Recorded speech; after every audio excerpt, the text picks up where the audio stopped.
Merci d'être avec nous déjà, Nicolas. Alors dites-moi, un terrarium déjà c'est quoi?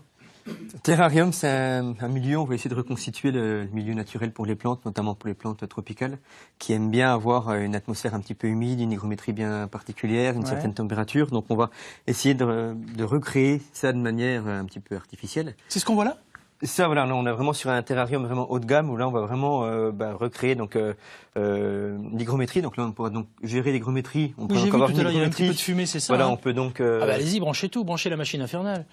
Allez-y, allez-y. De toute façon, je vais vous laisser travailler pendant toute l'émission, puis je reviendrai vous voir régulièrement. Voilà, hein. donc on a donc la brume comme ça qui apparaît. Donc on va donc pouvoir avoir une hygrométrie qui va monter jusqu'à 85%. Donc on va vraiment pour les plantes, comme par exemple les Tillandsia, qui sont vraiment des plantes qui n'ont pas de racines.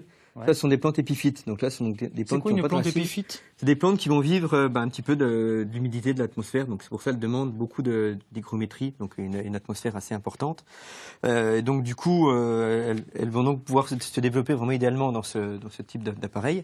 Donc là, on va donc on pourra donc gérer l'hygrométrie, on pourra donc gérer la ventilation, ça évitera donc la pourriture. Et également, on pourra donc gérer la lumière. Donc on va donc recréer la lumière du jour. Donc on pourra donc cultiver par exemple dans ce type de... Ça c'est le luxe ça. C'est vraiment le luxe. Donc là on pourra donc le mettre dans un endroit ombragé, donc ça poussera très bien. Ça c'est génial, ça remplace un aquarium, les poissons très beau et c'est... On est peut-être moins embêtés, enfin bon. En plus. Ça je dis rien. Si on veut fabriquer son terrarium sans forcément avoir les moyens de celui-ci, on parlera prix après, hein. On fait quoi? Donc on peut donc le faire, on voit, ça revient beaucoup à la mode ces dernières années, donc surtout dans les jardineries en ce moment. Donc on peut donc le faire tout simplement d'un bocal. Donc on va donc pouvoir recréer. C'est pas un bocal, c'est une cloche, hein, parce que vous regardez la cloche et en me disant on prend un bocal et ça ressemble pas à un bocal. On peut le faire voilà dans différents types de matériaux. Donc là on a donc ce système, on peut le faire d'un bocal, on peut le faire vraiment dans différents endroits. Ça c'est le pot, vous avez mis à l'intérieur quoi? Donc on va donc mettre de la terre, on met toujours donc une terre qui est bien désinfectée. On va essayer vraiment d'apporter que des matériaux sains. On trouve la terre où? La terre, après on va donc prendre un c'est idiot ce que je viens de dire, mais un bon terreau.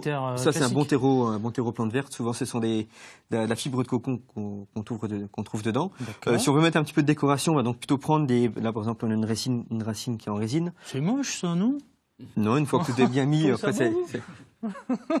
En fait, on essaie toujours de prendre des matériaux sains, parce que si on met par exemple une racine qu'on va trouver dans la nature, elle va se décomposer, elle va apporter de la moisissure, ou alors même des insectes qui sont dedans.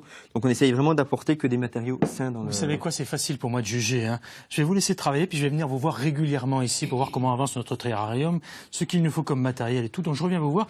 Mais là, les secrets du jardinage, c'est vous Nicolas, on est dans le terrarium. Vous nous expliquiez tout à l'heure qu'il fallait prendre un pot, de la terre qu'on trouve un peu partout, chez les spécialistes. Maintenant, on fait quoi? On va déjà prendre une bonne terre, donc on évite les terreaux premier prix parce qu'ils sont pas très bien désinfectés, donc on prend vraiment une bonne terre désinfectée. À quoi on reconnaît une bonne terre désinfectée? Souvent, les terreaux premier prix, c'est des terreaux, il n'y a pas grand-chose dedans. Alors que quand on a des bonnes terres, là, on part sur la fibre de coco, on est vraiment sur des bons produits. Ah oui, c'est la fibre de coco, ça? Voilà, la fibre de coco. Ouais. Ok. C'est des terreaux qui sont bien drainants, qui sont des substrats qui sont bien drainants et qui vont favoriser bien la culture. D'accord, ok. Alors on fait quoi? On met les plantes qui sont... On va donc faire un choix de plantes, mettre la décoration. Choix de plantes. Quel choix de plantes alors? Après, tout dépend après ce que l'on veut faire. On peut soit partir par exemple sur comme je disais tout à l'heure, les épiphytes, donc les plantes sans racines. Ceux qui adorent les orchidées, qui sont collectionneurs d'orchidées, on peut mettre les petites orchidées comme ça. Qui sont des petites orchidées sans racines.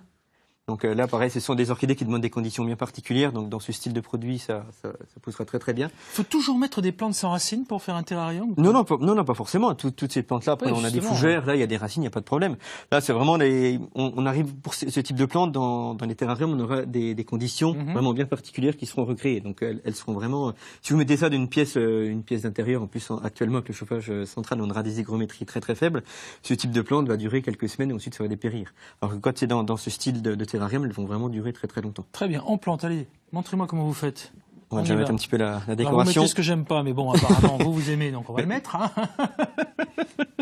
Une fois que ce sera mis au milieu des plantes, vous allez voir, ça va être beaucoup plus joli. C'est vous le spécialiste, hein. Attendez, moi je ne donne que mon modeste avis, hein. Chacun fait comme il veut, il n'y a pas de souci.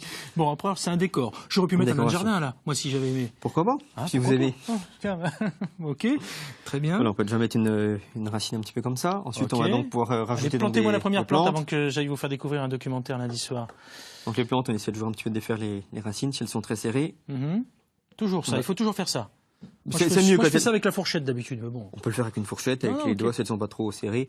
Voilà, on peut déjà mettre par exemple la première plante comme ça, dans des conditions comme ça. Parfait. Oui, allez-y, ça dessine tout. Hein. C'est pas grave. Voilà, ça donne déjà un petit aperçu de ce qu'on peut faire. Et donc ensuite, on va donc choisir un petit peu, on peut apporter de la couleur, on peut faire... Parfait. Et vous savez quoi, je vous laisse mettre un petit peu de couleur. Nous, on va rajouter un peu plus de couleur lundi soir, après votre Grand Soir 3, avec un documentaire, voilà, pour être très très précis. Merci à tous les trois d'avoir été avec nous. Je vais retourner dans le jardin de notre ami Nicolas le jardinier, pour la fin de notre terrarium. Vous en êtes où, là, les petites... C'est pas mal, dites donc. J'étais sceptique sur la décoration, mais comme quoi... Non, c'est pas mal. Qu'est-ce que vous avez fait là pour terminer? Là, on va juste terminer, mettre la cloche dessus pour mettre toutes les plantes, les confiner dans un milieu vraiment bien particulier. Et donc, il y aura donc l'humidité qui va donc venir s'installer. On aura vraiment... Alors, dites-moi, le souci, c'est que autant là-dessus, là, sur l'appareil extraordinaire dont on n'a toujours pas le prix, mais vous allez me le donner, c'est automatique, je l'ai vu, il y a de la vapeur. Là, ici, on fait quoi? On arrose tous les combien? Il faut arroser régulièrement. Donc, vous allez voir, en principe, il y a un petit peu de buée qui va se former sur la cloche. Ouais. Donc, soit on le surélève légèrement pour que l'air passe un petit peu. Ah, tout le temps?